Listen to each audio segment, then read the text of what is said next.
নাম্বারযুক্ত টোটো চালকরা নানাভাবে হয়রানির শিকার হচ্ছে, ফলে চরম সমস্যার মধ্যে পড়েছেন টোটো চালকরা। এই হয়রানির বিরুদ্ধে টোটো চালানো বন্ধ রেখে আন্দোলনে নামলো টোটো চালকরা। বুধবার টোটো চালকদের পক্ষ থেকে দিনহাটা থানার ট্রাফিক পুলিশ অফিসের সামনে বিক্ষোভ ও ডেপুটেশন দেওয়া হয়। এদিন এই বিক্ষোভ ও ডেপুটেশন দেওয়ার সময় টোটো চালকরা বলেন, এই রাজ্যে অন্য কোনো কাজ নেই, ভিন রাজ্যে কাজ করতে গেলেও নানা সমস্যা, তাই তো সোনাদানা বিক্রি কিংবা বন্ধক রেখে ঋণ নিয়ে কিছু টাকা দিয়ে বাকি টাকা কিস্তিতে মেটানোর প্রতিশ্রুতি দিয়ে উন্নত মানের টোটো রিক্সা কেনা হয়েছে, অথচ রাস্তায় সেই টোটো চালাতে দিচ্ছে না বড় গাড়ির মালিকরা। দিনহাটা শহর থেকে শুরু করে ভেটাগুড়ি, দেওয়ানহাট প্রভৃতি স্থানে টোটো চালকদের নানাভাবে হেনস্থা এবং ভয়ভীতি দেখানো হচ্ছে, ফলে সমস্যার মধ্যে পড়েছেন টোটো চালকেরা। টোটো চলাচল বন্ধ হওয়ার ফলে তারা ঋণের অর্থ পরিশোধ করতে পারছেন না। প্রশাসনের উচিত বিষয়টির দিকে নজর দেওয়া। এদিন দিনহাটা ট্রাফিক পুলিশের ওসি কল্যাণ রায়ের হাতে টোটো চালকদের তরফ থেকে দাবিপত্র তুলে দেওয়ার সময় সমস্যাটি নিয়ে আলোচনা হয়। তবে দাবিপত্র দেওয়ার পরেও আশ্বস্ত হতে পারেননি টোটো চালকরা। তারা আগামী দিনে আরও বৃহত্তর আন্দোলনের হুঁশিয়ারি দিয়েছেন। দিনহাটা ট্রাফিক পুলিশের ওসি কল্যাণ রায় কি বললেন শুনে নেব। দেখেন, আমাদের অভিযোগটা হচ্ছে, আগে আমরা গত 6 মাস ধরে গাড়ি চালাচ্ছি নৌজির ভিতরে। তো আমাদের কাছে সবার দাবি যে আমরা আগের মতো যেন নৌজিতে ঢুকতে পারি আর গাড়ি সঠিকভাবে আমরা পরিচালনাভাবে চালাইতে পারি, এই দাবি রাখছি আমরা। কারা বাধা দিচ্ছে? বাধা এখানে দেওয়ার মতো হচ্ছে আমাদের যে ইউনিয়নের লোক আছে। ইউনিয়নে এতদিন ধরে আমরা বাস মালিকের কথা শুনছি, সাফারি মালিকের কথা শুনছি, যারা ইউনিয়নের পদক আছে তাদের সঙ্গে কথা বলছি।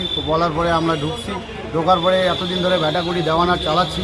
আমাদের নাকি রিজার্ভ নিয়ে যাওয়ার পারমিশন নেই, আমাদের নাকি ব্লকে চালাইতে হবে, এই ধরনের বিস্তারিত ঘটনাগুলো বলে আমাদেরকে বিভ্রান্ত করছে সে। আর জায়গায় জায়গায় আমাদেরকে হুমকি দিচ্ছে, যেমন ধরো দেওয়ানহাট, ভেটাগুড়ি এগুলো জায়গায় হুমকি দিচ্ছে যে আমাদের গাড়িগুলা ভেটাগুড়ি দেওয়ানহাট ঢুকলে ভাঙবো, বা কোনো বাসওয়ালা, কোনো সাফারিওয়ালা বলতেছে যে গাড়ি চাপাই দিয়ে ফেলাই দেবো। তাহলে আমরা গরিব মানুষ, এই গাড়িগুলো কিনেছি কিসের জন্য? 2 টাকা পয়সা রুজি রুটি কামাই করার জন্য কিনেছি। কিন্তু তো এবারে আমরা যদি রুজি রুটি কাজ করতে না পারি, তাহলে আমরা এই গাড়িগুলো রাইখে কী করব? এখন কি বললো প্রশাসন, কি বললো? দেখি, প্রশাসনের কাছে আসছি, প্রশাসন যদি আমাদেরকে সহযোগিতা করে তাহলে তো আমরা একান্তভাবে খুব ভালো লাগবে। তো আশা রাখছি আগের মতো আমাদের প্রশাসন আমাদেরকে সহযোগিতা করবে, এই আশা রাখছি। তোমাকে সবাই তো লোন নিয়েই তো গাড়িগুলো? হ্যাঁ, আমরা সবাই লোন নিয়ে গাড়িতে ডাউন পেমেন্ট 1 লাখ করে দিয়েছি। আমাদের লোনের ব্যাপারটা হচ্ছে, আমরা যে গাড়িগুলো কিনেছি, কেউ যেমন ধরো সোনা বন্ধক রেখে, কেউ বাবার জমি বন্ধক রেখে, এই ধরনের 1 লাখ 1.5 লাখ টাকা ডাউন পেমেন্ট করে আমরা গাড়িগুলো এসেছি। আসলে কিন্তু গাড়িগুলোর অনেক টাকা দাম। আমাদের গাড়ির সাথে দিচ্ছে রোড ট্যাক্স, ইন্স্যুরেন্স, ফিটনেস, তারপর ড্রাইভিং লাইসেন্স, এই সমস্ত কাগজপত্রগুলো সহকারে আমাদেরকে কিন্তু আইটি সব গাড়ি দিচ্ছে। তারপরেও আমরা গাড়ি পরিচালনাভাবে সঠিকভাবে চালাতে পারছি না। কি নাম? আমার নাম জিয়ারুল হক। শিবিন বর্মন, আমি টোটো চালাই, মহেন্দ্রা টোটো। তা আমার 10,550 টাকা কিস্তি মাসে 5 তারিখে দিতে হবে। হ্যাঁ, আর আমি 10 টাকা বন্ধ খুঁয়ে আমি মহেন্দ্রা টোটোটা নিয়েছি। আমি খুব দুঃখিত, আমি ঠিকমতো গাড়ি চালাতে পারছি না। মেন ওটে আমার সবাই টর্চারিং করে, ভারতওয়ালা টর্চারিং করে, সাফারিওয়ালা টর্চারিং করে, আবার টেম্পুওয়ালা দেওয়ানাতে হুমকি মারে, মানে বিভিন্ন জায়গাতে গেলে আমাকে সবাই টর্চারিং করে। তার জন্যে আমি খুব দুঃখিত, গাড়ি চালাতে পারছি না। এখন প্রশাসনের এখানে আছি, এখন প্রশাসনে আমার যা অভিযোগ দিবে ওই মাধ্যমে আমরা গাড়ি ঘোড়া চালাবো, এটি আমার সত্য। কি নাম? শিবিন বর্মন।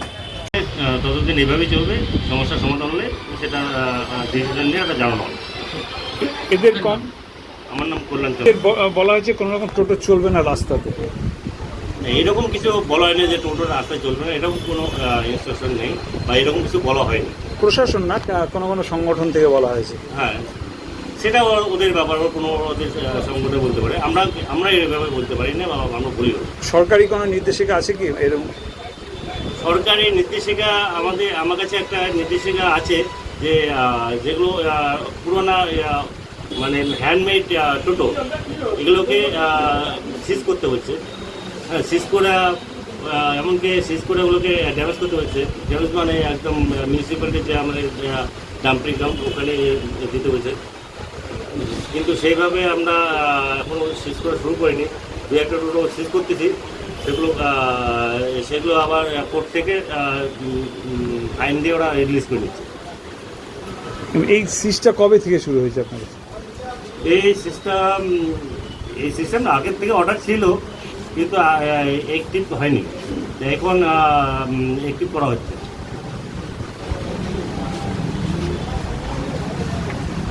এর মধ্যে এসডিও সাহেব চেম্বারে ডাকছিলেন, এসডিও স্যার চেম্বারে রেখে আমাকেও বললেন যে আপনারা টোটোর প্রতি কী অ্যাকশন নিচ্ছেন।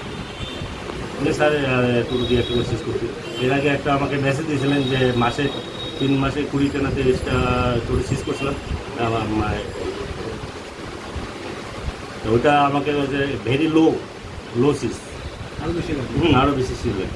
কত টোটো আছে যে অনেক পুরোনো মডেল সেই রাস্তায় চলছে? এগুলো তো আমি হিসাব করে বলতে পারবো না, দিনটায় টোটোর সংখ্যা তো মানে হিসাব করে বলা যাবে না যে হ্যান্ডমেড বা লোকাল মেড, হ্যাঁ টোটো যে আছে সেই সংখ্যাটা বলা যাবে না।